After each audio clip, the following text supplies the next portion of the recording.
Good morning students. आइए start करते हैं आईटी ट्रेंड्स की क्लास।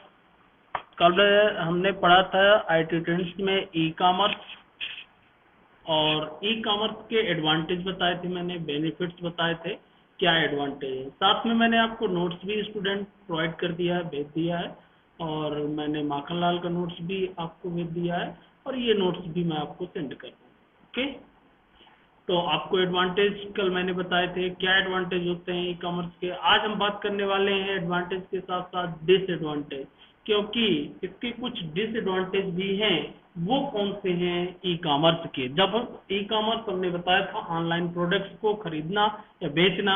जब हम ऑनलाइन प्रोडक्ट को खरीदते हैं या बेचते हैं तो बहुत सारे एडवांटेज हमको मिलते हैं। मैंने कॉन्सेप्ट भी समझाया था, सस्ता मिलता है, क्यों सस्ता मिलता है, और भी कई चीजें। हमको टाइम रिड्यूसिंग भी होता है, समय की बचत भी होती है। लेकिन इसके साथ साथ कुछ डिसएडवांटेज भी होते हैं। वो डिसएडवांटेज कौन से हैं आज हम पढ़ने वाले हैं। जिस तरीके से सिक्के के दो पहलू होते हैं, उसी तरीके से ई कॉमर्स के फायदे हैं तो कुछ नुकसान भी है। तो ग्राहक जो है मुसीबतों का सामना करना पड़ता है, और वो नुकसान कौन से हैं आज हम जानने वाले हैं। सबसे पहला, नो टच और सी, यानी कि हम उसको छू करके देख नहीं सकते हैं।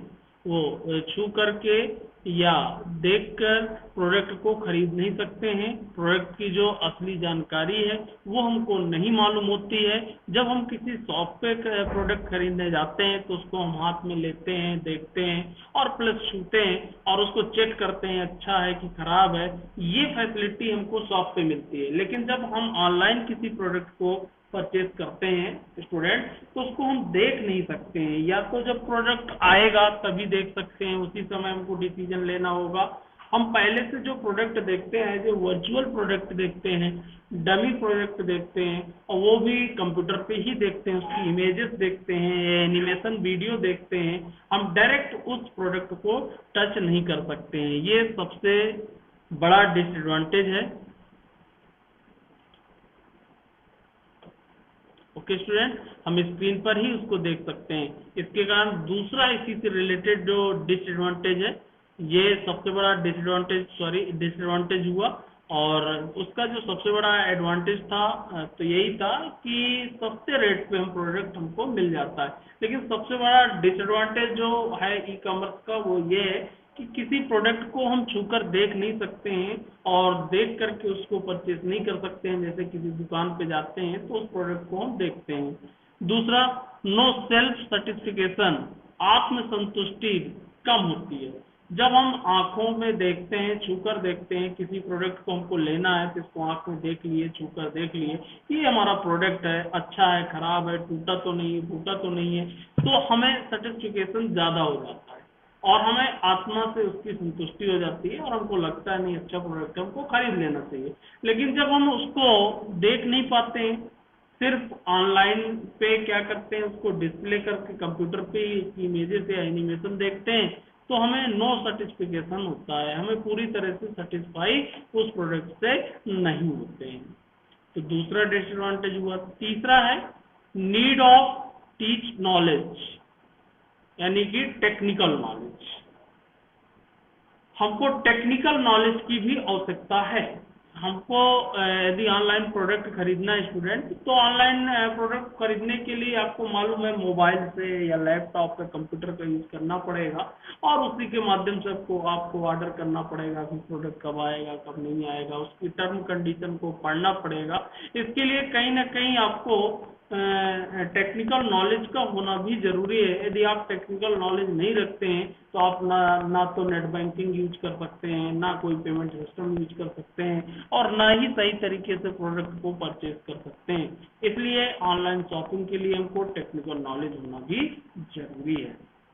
नेक्स्ट, सिक्योरिटी, ये भी एक मेजर प्रॉब्लम है स्टूडेंट ई कॉमर्स के साथ। ई कॉमर्स जो धीरे धीरे थोड़ा सा डाउन हुआ, उसका रीजन यही रहा सिक्योरिटी, सही सिक्योरिटी ना होना। ई कॉमर्स में सबसे ज्यादा धोखाधड़ी की संभावना पाई जाती है, सिक्योरिटी नहीं होती है। क्यों? उसका रीजन है कि जब ई कॉमर्स के माध्यम से आप किसी प्रोडक्ट को खरीदते हैं वो जो आपकी इंटरमीडिएट कंपनी है वो तो सीधा कंपनी से प्रोडक्ट को परचेज किया, लेकिन उसमें वर्कर जो होते हैं वो कोई भी चेंजेस कर सकते हैं, कोई भी बदमाशी कर सकते हैं, धोखाधड़ी आपके साथ हो सकती है। और कई लोगों के साथ ऐसा हुआ भी जिसके कारण ये प्रॉब्लम आई।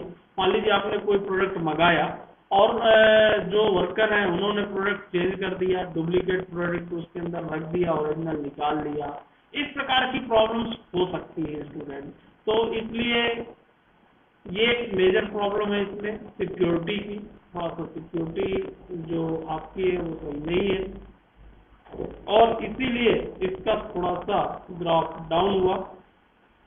अब साइबर क्राइम का यूज किया जाता है, हमने साइबर क्राइम पढ़ाया था, और उसके तहत ऐसे जो भी फ्रॉड हैं उनको पकड़ा भी जा सकता है। और यदि उसमें कुछ सुधार लाया जाएगा तो कहीं ना कहीं ई कॉमर्स हमारा और आगे बढ़ेगा। Lack of customer services, store से खरीदारी करते समय हमें एक बात का मेन फायदा रहता है कि हम सीधा उससे रिलेटेड जो भी प्रोडक्ट है जो हम खरीद रहे हैं उससे रिलेटेड, उस प्रोडक्ट से रिलेटेड डायरेक्ट वहां पे जो मैनेजर क्लर्क बैठा होगा उससे क्वेश्चन कर सकते हैं, उससे पूछ सकते हैं कि प्रोडक्ट कैसा रहेगा। जबकि ऑनलाइन के साथ ऐसा नहीं है। हालांकि बहुत से प्रोडक्ट में अब टोल फ्री नंबर आता है, आप उस पर बात कर सकते हैं, लेकिन अब मान लीजिए कुछ दिन के बाद उसमें वारंटी है या गारंटी है, वो प्रोडक्ट खराब होता है। अब कुछ दिन के बाद प्रोडक्ट खराब हुआ, यदि आपने स्टोर से किसी खरीदा है, लोकल स्टोर से आप जाएंगे उसको दे देंगे, उससे बोलेंगे, आप उससे लड़ाई भी कर सकते हैं, कई बार बोल भी सकते हैं, कई बार जा भी सकते हैं, उससे प्रेशर बना सकते हैं, और उस प्रोडक्ट को कहीं ना कहीं आप चेंज करवा लेंगे या उसको बनवा लेंगे। लेकिन यदि ऑनलाइन आपने परचेज किया है तो उसकी जो प्रोसेस है उसी के साथ ही आपको फिर क्या करना पड़ेगा, वारंटी या गारंटी को फॉलो करना पड़ेगा। उसमें बहुत सी ऐसी टर्म कंडीशन भी होती हैं जो विजुअल नहीं होती हैं, हमको दिखाई नहीं देती हैं, पता चले हमको हमने वो कंडीशन पढ़ी नहीं और प्रोडक्ट बाद में हमारा वापस ही नहीं हो रहा। ऐसी भी कंडीशन हो सकती है, उनने कंपनी ने लिख के रखा था कि इस कंडीशन में प्रोडक्ट वापस नहीं होगा और उस कंडीशन को हमने रीड नहीं किया। जबकि दुकानदार के साथ ऐसा नहीं हो सकता है, वो जो भी बताएगा आपको ओपनली बताएगा, आपसे ओरल बताएगा, आपको पता रहेगा कि इस कंडीशन में प्रोडक्ट वापस होगा, इस कंडीशन में नहीं होगा। तो ये भी एक कहीं ना कहीं प्रॉब्लम है। छोटी मोटी प्रॉब्लम होगी दुकानदार वहीं सॉल्व कर देगा, आपको बहुत दिन तक रुकना नहीं पड़ेगा, वेटिंग पे नहीं जाना पड़ेगा। और यदि ऑनलाइन मंगाया है तो उसकी तो प्रोसेस है, यदि उसमें 10 दिन लगना है तो 10 दिन भी लग सकते हैं, उससे 15 दिन या 20 दिन भी लग सकते हैं, जिससे उस प्रोडक्ट के बिना आपका कहीं ना कहीं वर्क भी डिस्टर्ब होगा। तो ये भी एक मेजर डिसएडवांटेज है इसका। Wait for the delivery, delivery के लिए भी हमको वेटिंग करना पड़ता है, क्योंकि यदि मान लो आज हमें प्रोडक्ट चाहिए तो आज ऑनलाइन तुरंत तो नहीं मिल सकता ना स्टूडेंट। यदि हमको आज ही प्रोडक्ट चाहिए तो हम स्टोर से जाके तुरंत पैसा देंगे, खरीद लाएंगे, नो प्रॉब्लम। लेकिन यदि ऑनलाइन हमको मंगाना है तो पहले से मंगाना पड़ेगा, उसमें 8 दिन, 10 दिन, 15 दिन भी लग सकते हैं। तो वो टाइम हमको देना पड़ेगा, डिलीवर्ड के लिए वेटिंग करना पड़ेगा और वो टाइम हमको उसको देना पड़ेगा। तो ये भी एक इसका डिसएडवांटेज हुआ। स्टूडेंट, इस प्रकार से मैंने सारे डिसएडवांटेज आपको बता दिया है, नोट्स भी मैं आपको भेज दूंगा, आप इसके एडवांटेज और डिसएडवांटेज देख लीजिएगा स्टूडेंट। अब हम बात करते हैं e commerce platform. E commerce के प्लेटफॉर्म कौन कौन से हैं। आप ये तो जान गए कि ई कॉमर्स होता क्या है, इसकी क्या सेवाएं होती हैं, इसकी क्या सर्विसेज हैं, और साथ में क्या इसके एडवांटेज हैं और क्या डिसएडवांटेज हैं, ये भी हमने देख लिया। अब हम बात करते हैं स्टूडेंट कि इसके प्लेटफॉर्म कौन कौन से हैं। प्लेटफॉर्म को मतलब इंटरनेट के माध्यम से हम इसको बेचते हैं, खरीदते हैं, तो किसके माध्यम से हम ई कॉमर्स को चलाते हैं या किनका हमको यूज करना पड़ता है, कौन कौन से इसमें प्ले स्टोर होते हैं या कहाँ से हमको मिलता है, मार्केट कहाँ होता है, स्टोर कहाँ होता है, इसको क्या कहते हैं, ई कॉमर्स प्लेटफॉर्म। कॉमर्स तकनीक के कई टूल्स सहारा लेकर किया जाता है, मतलब कई लोग इसमें काम करते हैं। एक ऑनलाइन स्टोर बनाने के लिए बहुत सारे अलग अलग टूल्स इस्तेमाल किए जाते हैं। कहीं ना कहीं ऑनलाइन स्टोर बनाना होता है जिनके माध्यम से ऑनलाइन स्टोर बनाए जाते हैं। स्टोर को हम दो कैटेगरी में डिवाइड करते हैं स्टूडेंट इसमें। Online store friends, online store friends और ऑनलाइन मार्केट प्लेस। अब देखिए ऑनलाइन स्टोर फ्रेंड्स क्या होते हैं।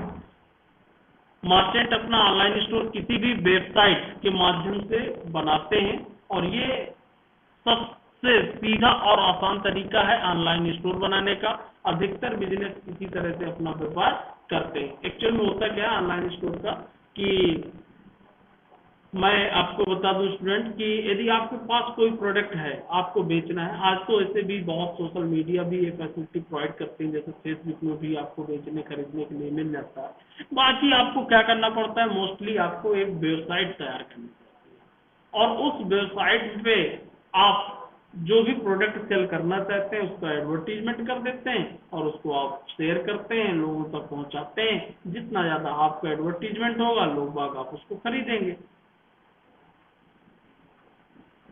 एक मेजेंटो ये सबसे फ्लेक्सिबल और लोकप्रिय ई कॉमर्स का सॉल्यूशन प्लेटफॉर्म है जो आपको शक्तिशाली फीचर प्रोवाइड करता है। ऐसे बहुत सारे ये आपको डायरेक्ट प्रोवाइड करते हैं जिनका यूज करके आप डायरेक्ट इनसे जुड़ सकते हैं। और जैसे ओलेक्स भी आता है और किसी भी प्रोडक्ट सेल करने के लिए फेसबुक भी हमको फैसिलिटी प्रोवाइड करता है। ऐसे बहुत सारे कंपनियां हैं जिनने वेबसाइट अपनी बना रखी है और उनसे आप जुड़ सकते हैं, उनके माध्यम से उनकी एजेंसी से जुड़ सकते हैं, उनके माध्यम से प्रोजेक्ट को खरीद भी सकते हैं और बेच भी सकते हैं। जैसे कुछ नाम मैं बता देता हूं। डायमंड वेयर ये भी एक कंपनी है जिसका यूज किया जा सकता है। ये एक क्लाउड आधारित कंपनी है, ई कॉमर्स सॉल्यूशन प्रोवाइड करती है क्लाउड आधारित। क्लाउड मतलब आपको स्पेस भी प्रोवाइड करेगी और उसी के आधार पे आप इसको क्या कर सकते हैं, प्रोडक्ट खरीद और बेच सकते हैं। ओरिकल कॉमर्स ये भी बिजनेस टू बिजनेस तथा business to commerce E solution provider है। सॉफ्टी ये भी है आपका। तो ये पढ़ लेना स्टूडेंट, ये सारे मैंने कुछ कंपनी लिखी हैं जिनके आप यूज कर सकते हैं। बिग कॉमर्स भी है।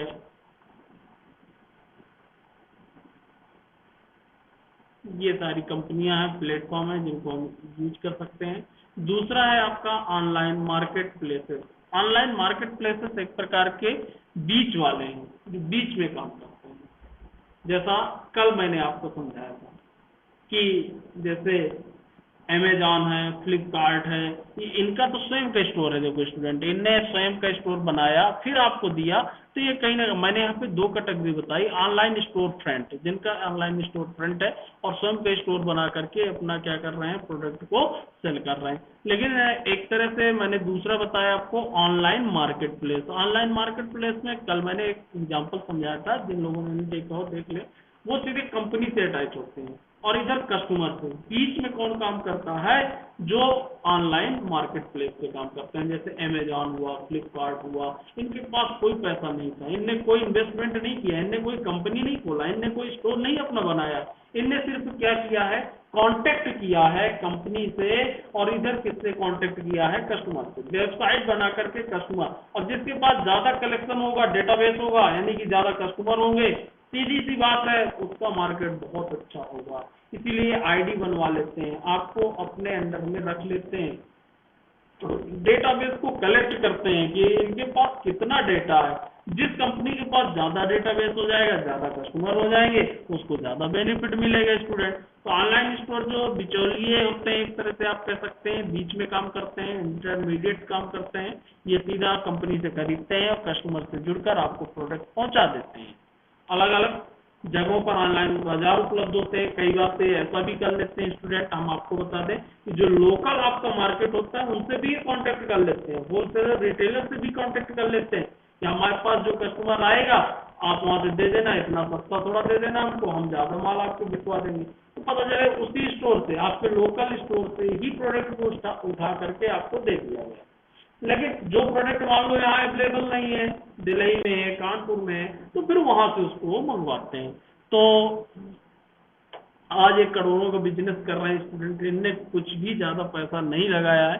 लोग जो आज जो सबसे ज्यादा इसमें ऑनलाइन मार्केट प्लेस में यदि मैं बात करूं तो सबसे जो फेमस कंपनी है जिनका नाम आप लोग सभी जानते हैं, अमेजॉन सबसे ज्यादा, फ्लिपकार्ट हुआ, ये कंपनियों के बारे में आप बता सकते हैं। आप लोग शायद प्रोडक्ट खरीदे भी होंगे स्टूडेंट, तो आपको पूरी प्रोसेस भी मालूम होगी, वो प्रोसेस भी आप बता सकते हैं।